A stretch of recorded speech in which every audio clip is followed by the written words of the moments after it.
안녕하십니까, 트랙산직입니다. 코비드19 코로나 이후의 세계 제임스 생커 작품입니다. 코로나 이후의 세계, 오늘의 이야기는 공급망의 미래에 대해서 알아보겠습니다. 공급망의 미래. 안정적인 공급망 확보가 관건이다. 안정적인 공급망 확보가 관건이다.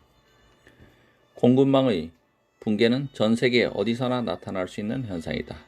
그뿐만 아니라 생산 라인의 재고량이 줄어들면 공급망 붕괴로 인한 부정적 여파가 심해질 수 있다. 공급망의 붕괴는 전 세계 어디서나 나타날 수 있는 현상인데 그뿐만 아니라 생산 라인의 재고량이 줄어들면 공급망 붕괴로 인한 부정적인 여파가 심각해질 수 있다는 의견입니다. 코로나19 팬데믹의 여파로 미국 내에서는 휴지 품귀 현상이 일어나고 신선 식품이 마트마다 동이 났습니다. 새롭게 다가온 이런 현상은 많은 사람에게 큰 충격을 주었습니다. 결과적으로 사람들은 공급망의 중요성을 절실하게 깨닫는 계기가 되었습니다. 여기서 공급망이란 미국 내 공급망, 글로벌 공급망, 원자재를 다루는 산업, 라스트 마일, 최종 목적지까지 도달하는 물류 배송의 마지막 단계, 과제 등 포함한 개념을 말합니다. 코로나19 팬데믹의 경험은 사람들에게 불안감을 주고 있습니다. 이에 따라서 코로나 이후 시기에 공급망에는 상당한 변화가 있으리라고 예상되고 있습니다. 먼저 미국 및 글로벌 공급망의 취약점이 드러났습니다. 공급망의 붕괴는 전 세계 어디서나 나타날 수 있는 현상입니다. 그뿐만 아니라 생산 라인의 재고량이 줄어들면서 공급망 붕괴로 인한 부정적 여파가 심각해질 수 있습니다. 사실 장기적으로 볼 때 재고 수준을 유지하면서 동시에 공급망을 확대하는 것이 재난에 대처하는 해법이 될 수 있습니다. 둘째로 오랫동안 당연하게 사용할 수 있었던 의약품과 의료기구들은 이제 구하기 힘든 물건이 되어버렸습니다. 의료 전문가들은 의료 인력들이 개인용 의료 도구와 의료 장비들이 부족해서 재사용하는 실정이라고 토로하고 있습니다. 미래에는 의료 공급망이 어떤 영역보다도 그 중요성이 부각될 것이고 의료 공급망의 위험성을 줄이기 위한 정책들이 제정될 것입니다. 셋째로 미국 내 공급망은 이제 모두가 잘 아는 영역이 되어버렸습니다. 1990년대나 2000년대 초까지만 하더라도 경영학과에서 공급망이라는 단어는 거의 쓰이지 않았습니다. 하지만 오늘날 공급망이라 하면은 모든 경영진, 정치인, 지도자, 소비자까지 가장 먼저 떠올리는 주제가 되었습니다. 제품이 어디서 오는지, 어떻게 제품이 나에게까지 전해지는지, 언제 제품이 도착하는지 같은 질문은 간과할 수 없는 아주 중요한 이슈가 되었습니다. 그리고 전 세계가 느슨하지만 공급망으로 연결되고 확장될 것이며 느슨하게 연결된 공급망의 안정성을 확보하는 것이 단기적으로 중요한 과제가 될 것입니다.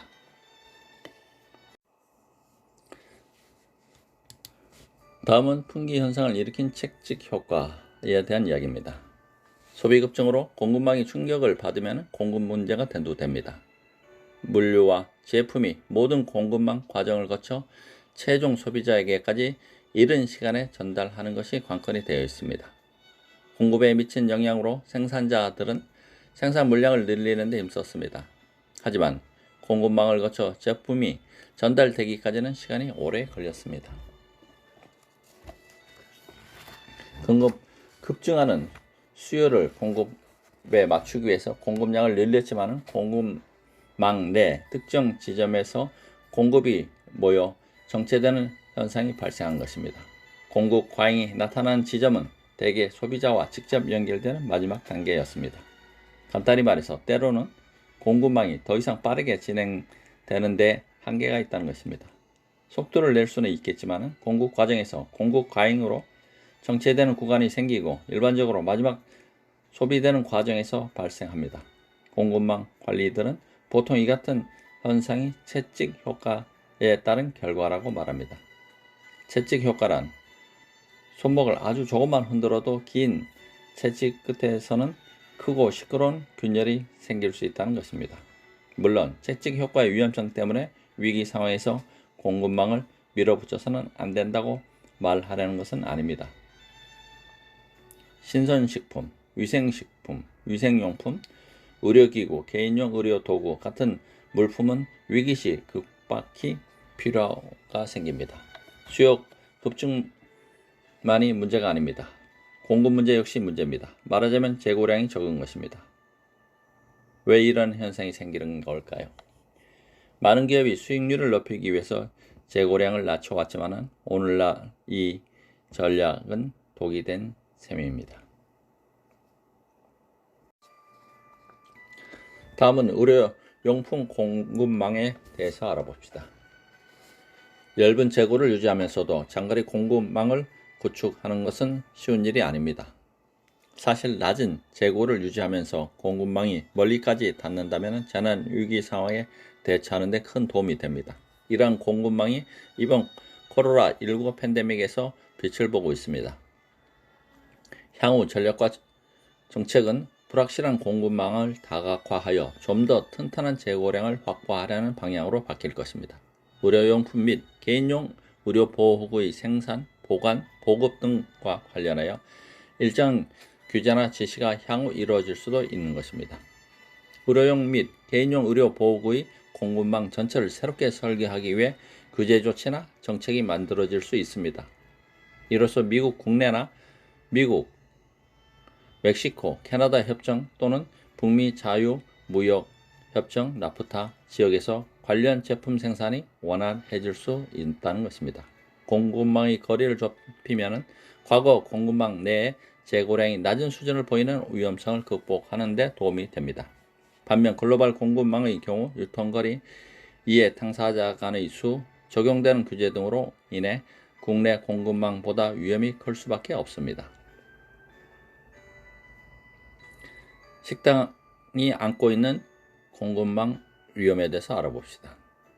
사람들은 미래의 식량 공급망의 안정성에 대해서도 재평가할 수 있습니다. 이런 재평가는 호텔, 식당, 관광 등의 서비스업의 위험 요소가 될 수 있습니다.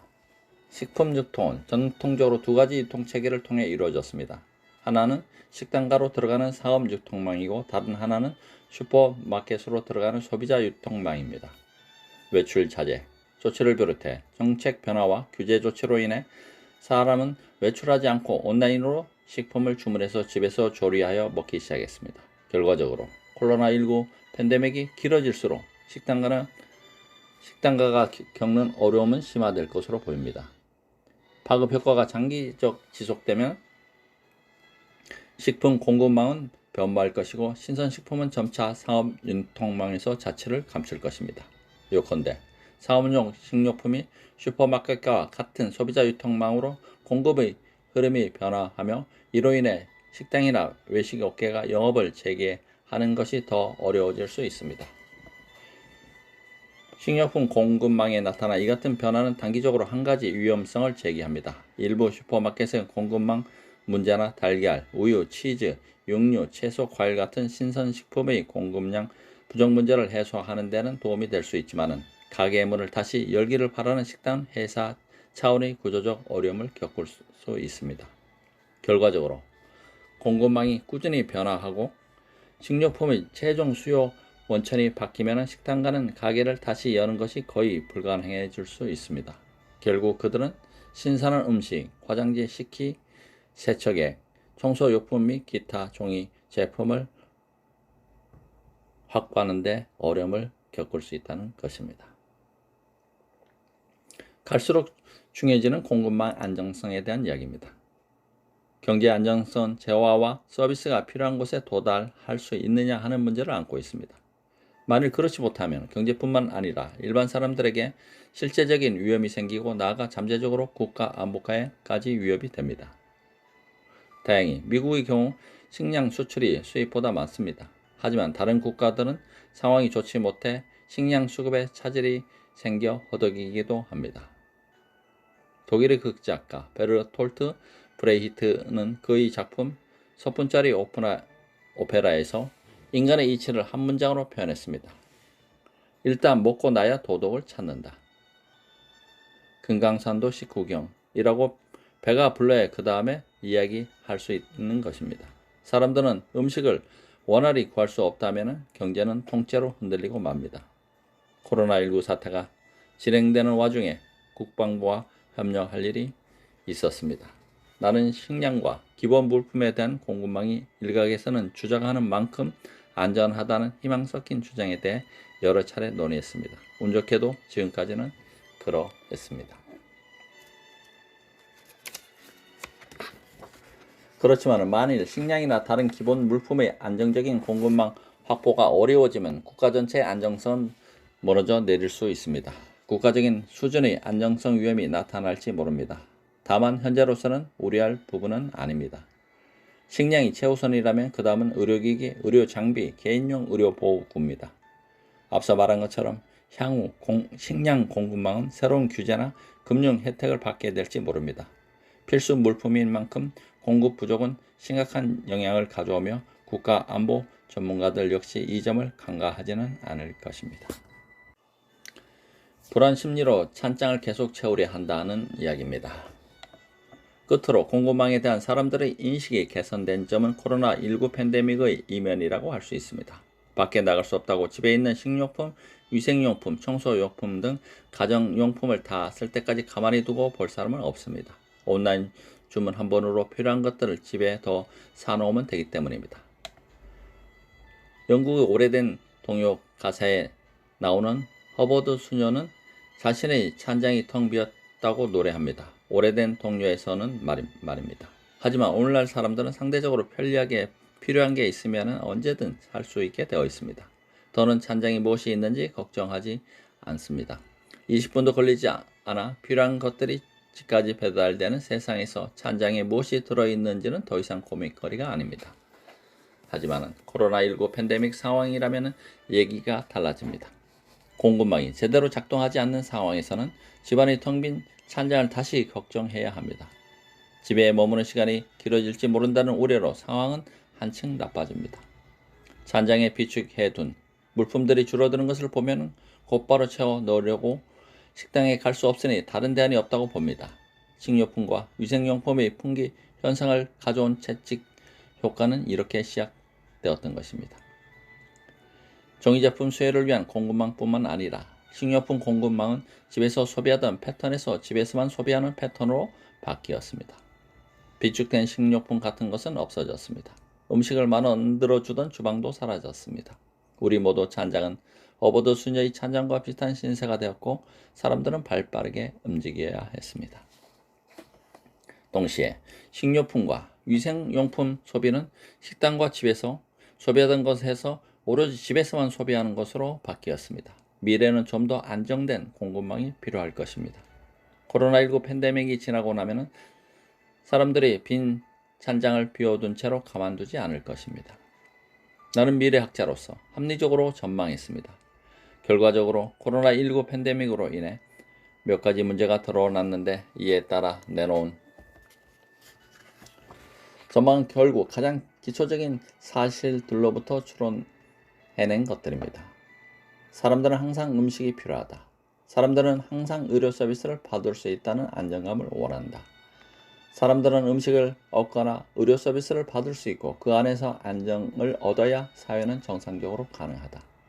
위 세 가지 이유를 통해 미래에는 정부가 공급망을 강화하는 재정적인 혜택이나 추가 규제 조치에 나설 것이라고 기대하고 있습니다. 다음은 미디어의 미래에 대해서 알아보겠습니다. 괴물이 되어버린 미디어. 개인 맞춤형으로 노출되는 게시물을 보며 내 생각, 선호, 믿음이 다른 사람들도 그러리라는 느낌을 강화합니다. 결국 나와 나 같은 주변인들이 믿는 것이 곧 진실이 됩니다. 괴물이 되어버린 미디어에서 개인 맞춤형으로 노출되는 게시물들을 보며 내 생각, 선호, 믿음이 다른 사람들도 그러리라는 느낌을 강화하고 있다. 결국 나와 나 같은 주변인들이 믿는 것이 곧 진실이 된다는 의견입니다. 코로나19는 산업 전반에 취약점을 드러내고 문제점을 악화시켰습니다. 코로나19에 대한 뉴스와 온라인 게시물들에 대한 사람들의 반응을 보니 미디어와 SNS에서도 마찬가지로 취약점이 드러났습니다. 무엇보다도 사람들이 허위 합의 편향에 빠지는 것이 문제였습니다. 허위 합의 편향. 미네소타주 립대학의 단자코 박사는 규칙과 관련하여 15가지 질문을 던졌습니다. 그런 후 규칙을 지키겠다라고 대답한 응답자들과 그때그때 상황에 따라 다르다고 답한 응답자들에게 다른 사람들은 같은 상황에서 어떻게 할 것 같냐고 다시 물었습니다. 설문에 응한 사람들은 2105명이었습니다. 결과는 흥미롭습니다. 규칙을 지키지 않을 수도 있다고 답한 응답자가 89%에서 99%가 다른 사람들도 규칙을 위반한다고 믿는 것으로 나타났습니다. 자코 박사가 이를 심리학에서 허위 합의 편향이라고 부른다고 했습니다. 허위 합의 편향. 자신의 의견이나 선호, 신념, 행동이 실제보다 더 보편적이라고 착각하는 자기중심적 개념입니다. 한마디로 내가 믿는 것을 다른 사람들 역시 믿을 것이라고 생각하는 심리 기제입니다. 많은 경우 SNS는 허위 합의 편향을 부추겼습니다. 실제로 그렇지 않지만 내 생각이 많은 이들이 합의한 생각과 같다고 믿을 때 허위 합의 편향이 나타날 수 있다고 볼 수 있습니다. 페이스북 뉴스피드에 뜨는 게시물 중 정말 관심 있게 들여다보는 것은 소수에 불과한데 페이스북의 최적화된 알고리즘은 맞춤화된 정보만을 선별해 제공해 줍니다. 개인 맞춤형으로 노출되는 게시물을 보며 내 생각, 선호, 믿음이 다른 사람들도 그러리라는 느낌을 강화합니다. 결국 나와 같은 주변인들이 믿는 것이 곧 진실이 되는 것이죠. 코로나19 사태를 겪으며 미디어는 괴물 같은 존재가 되어버렸고 왜 그런 존재가 되었는지 처음에는 잘 이해가 되지 않았습니다. 사실 지금도 완전히 이해는 되지 않습니다.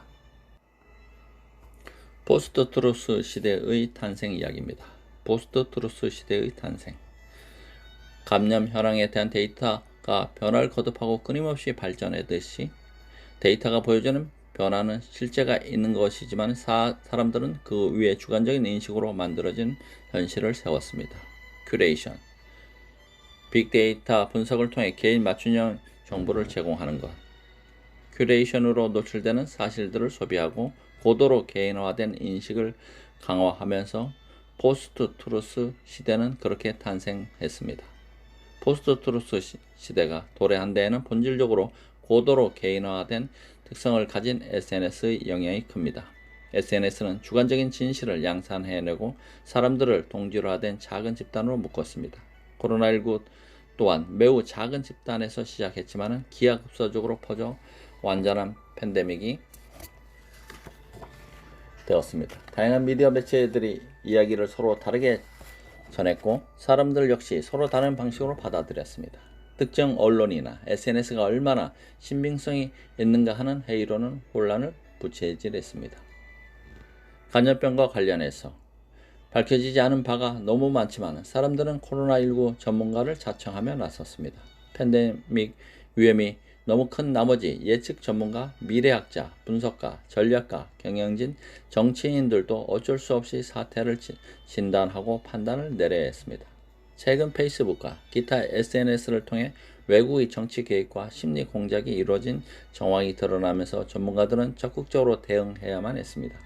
결과적으로 사실 정보가 부족해서 야기된 혼란은 잘못된 전문 지식을 부추기고 주관하던 진실은 회의론을 강화시켰던 것입니다. 피를 흘려야 이목을 끈다.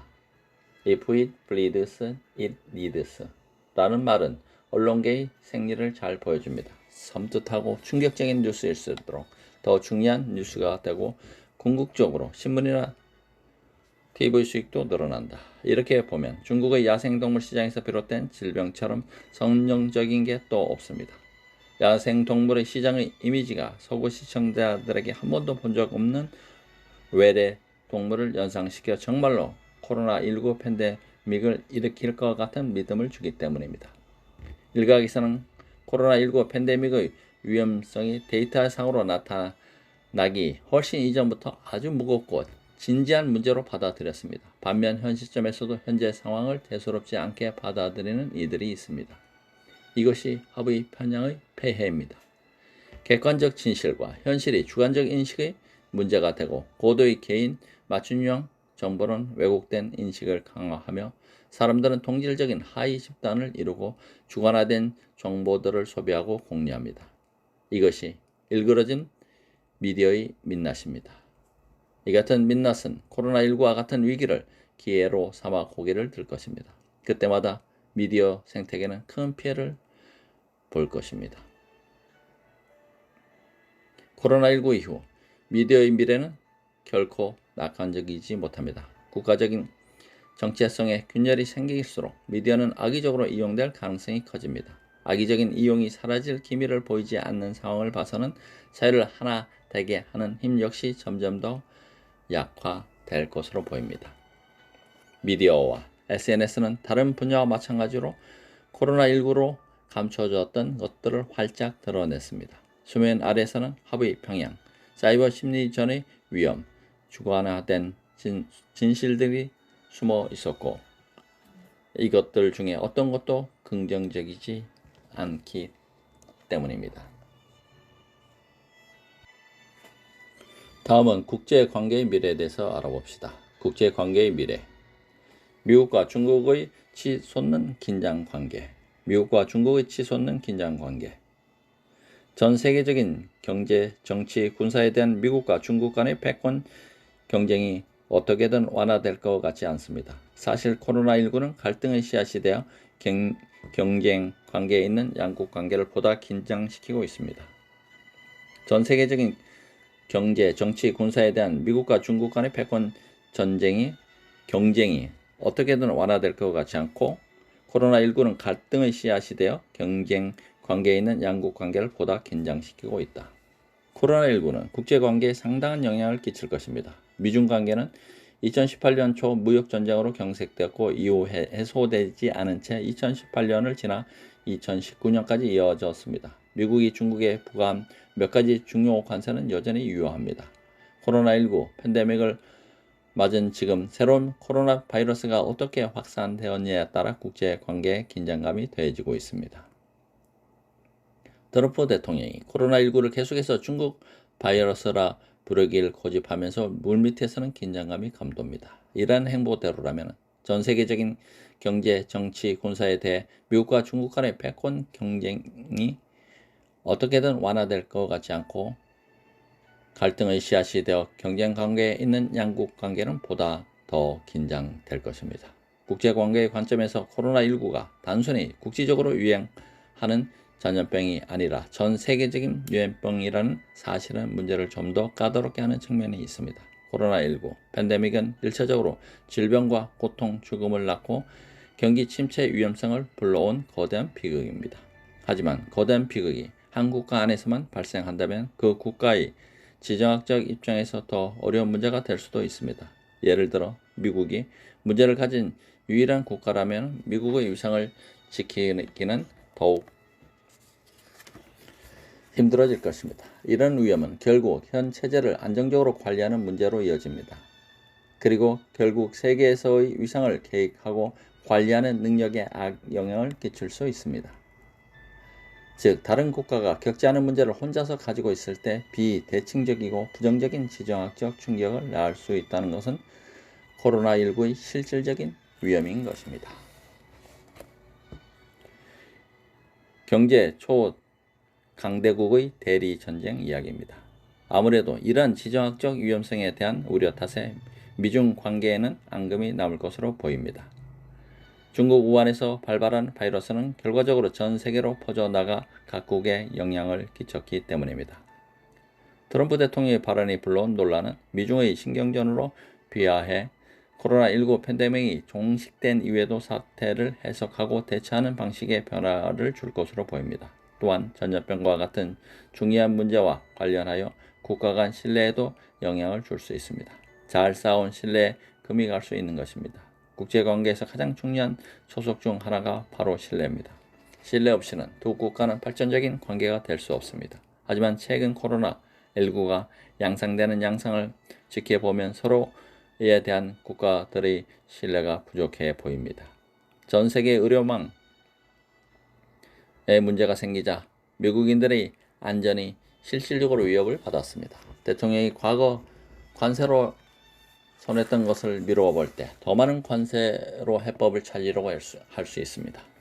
철강과 알루미늄에 관한 미국의 무역 확대법 232조가 국내 철강 생산을 증진하려는 조치였던 것처럼 코로나19 팬데믹으로 인한 공급망 문제와 경제적 무질서를 예방하는 차원에서 의료기기에 추가 관세를 부여할 가능성도 있습니다. 중요한 사실은 대통령에게 관세를 일방적으로 부여할 권한이 있다는 것입니다. 이 권한에 관해서는 2018년 저서 미드텀 이코노믹에서도 심도 있게 탐구한 바가 있습니다. 트럼프 대통령은 의료기기 및 개인용 의료 보구가 자국 내에서 생산되어야 할 필수품이라고 생각해 관세를 부여하고 공급망에 변화를 주거나 영향력을 행사할 수 있습니다.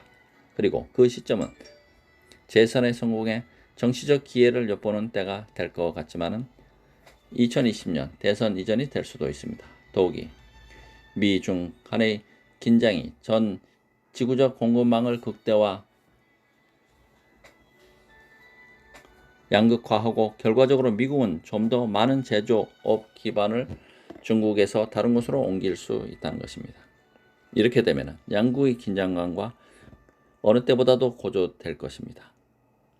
미국과 중국을 예정된 전쟁으로 몰아넣지는 않을지라도 국가 간의 관계를 침식하는 훨씬 위험한 결과를 초래할 수 있습니다. 당장은 눈앞에 놓인 무역 및 제조업 일자리가 문제가 되겠지만 미국의 최종재 재화의 생산 단계 마지막에 얻어지는 완성품, 시장이 장기간 고립될 위험 속에서 제조업 기업들이 독자적으로 공급망을 재구성하고 미국, 멕시코, 캐나다 협정 지역 내 생산을 늘려갈 가능성도 있습니다. 그 말이 이제 코로나19가 종식되고 나면은 미국 내에서도 재료와 공급, 제품 생산이 늘어날 가능성이 있음을 시사하는 것입니다. 그리고 경제 초강대국의 대리전이 지속되면 미국과 중국 간 긴장은 훨씬 더 고조될 것으로 보여집니다. 코로나 이후의 세계, 태백산 지기와 함께 해주셔서 감사합니다.